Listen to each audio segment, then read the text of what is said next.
আমি জ্যোতিষ সম্রাট শ্রী বিজয় আবার আপনাদের কাছে এসে হাজির হয়েছি। আজকে আমি কিছু রোগ এবং রোগ নিবারণের কিছু উপায় নিয়ে আলোচনা করব। আজকের সমস্যা হচ্ছে হাঁপানি বা শ্বাসকষ্ট। দেখবেন অনেকেই নিঃশ্বাস নিতে খুব কষ্ট হয় এবং এটা বিশেষ করে বর্ষাকালে, ঠান্ডা ওয়েদার, শীতকালে খুব শ্বাসকষ্ট হয় এবং একটু কাজ করলে হাঁপিয়ে ওঠে। তো এই ক্ষেত্রে আপনাদের একটা কথা বলি, যদি অনেক দীর্ঘদিনের হাঁপানি বা শ্বাসকষ্ট থাকে তাহলে একটু সময় লাগবে, কিন্তু অল্প 1-2 বছরের ধরে হাঁপানি বা শ্বাসকষ্ট হচ্ছে, আমি যে প্রতিকার বলবো তাতে খুব তাড়াতাড়ি কাজ পাবে। দীর্ঘদিনের হলে আপনাকে একটু ধৈর্য রাখতে হবে। তো এক্ষেত্রে শ্বাসকষ্ট বা হাঁপানি কি করে নিবারণ করা যায় তার কয়েকটা টিপস আমি বলছি। নিম গাছের ফল, দেখবেন নিম গাছের নিচে অনেক নিম ফল পেকে গিয়ে পড়ে থাকে, অতএব এটা কিন্তু সহজলভ্য, যাকে অ্যাভেলেবেল বলে।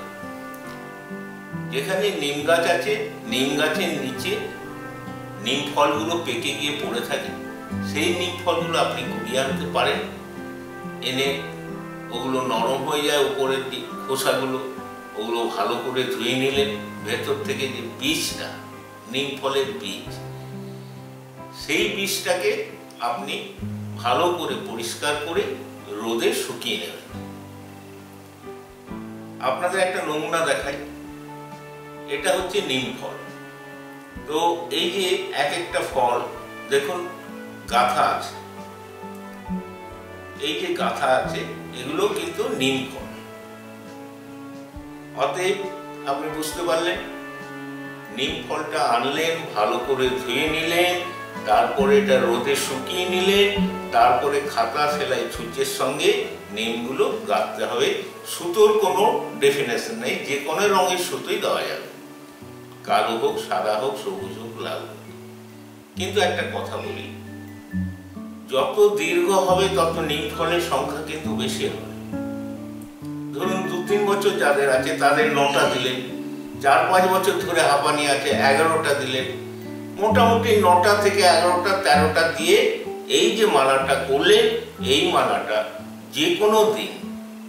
যে কোনো দিন পুরুষ মানুষ হলে ডান হাতে বাঁধবে এখানটায়, আর মহিলার যদি হাঁপানির টান হয় তাহলে বাঁ হাতে বাঁধবে। দেখবেন ধীরে ধীরে হাঁপানি বা শ্বাসকষ্ট থেকে অনেক আপনি উপকৃত হচ্ছেন। আরেকটি উপায় আছে, সেটা হলো অর্জুন গাছের ছাল। ওটা কোথায় পাবেন?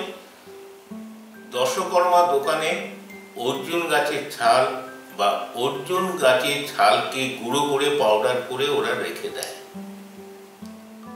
আবার আপনি নবগ্রহ মূলের দোকানেও পাবেন অর্জুন গাছের ছাল বা অর্জুন গাছের ছালের গুঁড়ো, যে পাউডারটা, ওইটা নিয়ে আসতে হবে।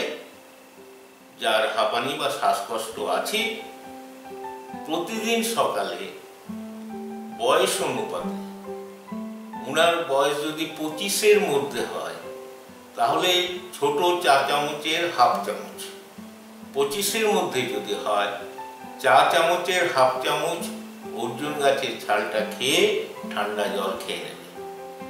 চায়ের যদি অভ্যাস থাকে 8 ঘন্টা পরে চা খাবে। অতএব ঘুম থেকে উঠে 25 বছরের মধ্যে তার বয়স হলে ছোট চা চামচের হাফ চামচ অর্জুন গাছের ছালের যে গুঁড়োটা, সেই গুঁড়োটা খাবে। একটা জিনিস লক্ষ্য করবেন, ওটা যেন অর্জুন গাছের ছালই হয়। আপনি দশকর্মা দোকানে বলবেন এটা আমি কবিরাজকে দেখাবো, কবিরাজ মশাই যদি বলে অর্জুন গাছের ছাল তবেই খাবো।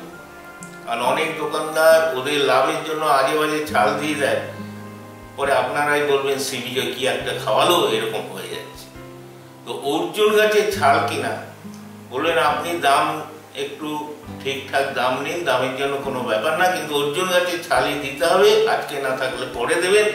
আমি কিন্তু আমাদের ভালো কবিরাজ আছে, তাকে দেখিয়ে তবে খাবো।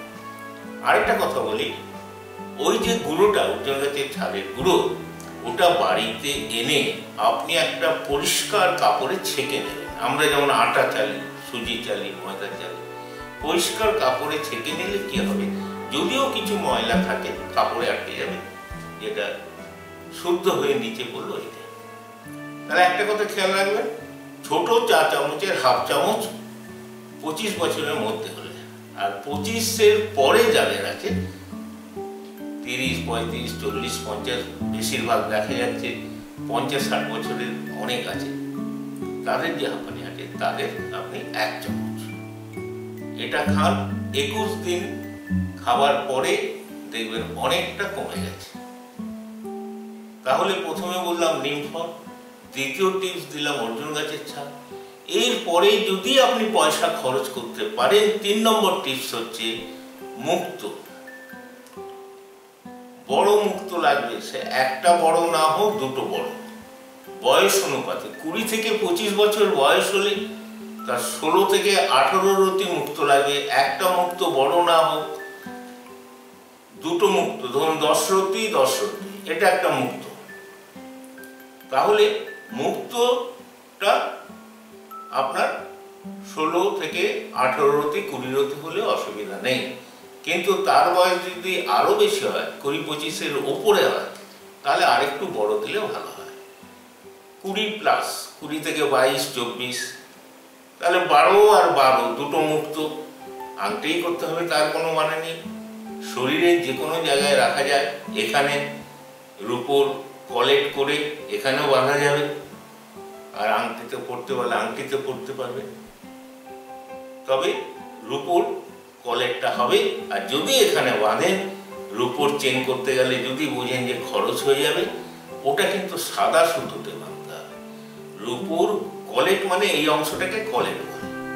তাহলে রূপোর কলেক্ট হলো, আর এখানে যে বাঁধবেন মোটা সাদা সুতো বেশি করে দিয়ে বাঁধবেন, এবং সেটা সোমবার বা বৃহস্পতিবার মুক্তটা বাঁধাবার পরে শোধন করে পুরুষ হলে ডান হাতে, মহিলা হলে বাঁ হাতে বাঁধবেন।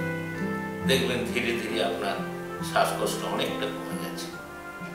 আপনাদের যদি কিছু বলার থাকে তাহলে কমেন্ট বক্সে লিখে পাঠান, আর এই চ্যানেলটিকে লাইক করুন, শেয়ার করুন এবং সাবস্ক্রাইব করুন।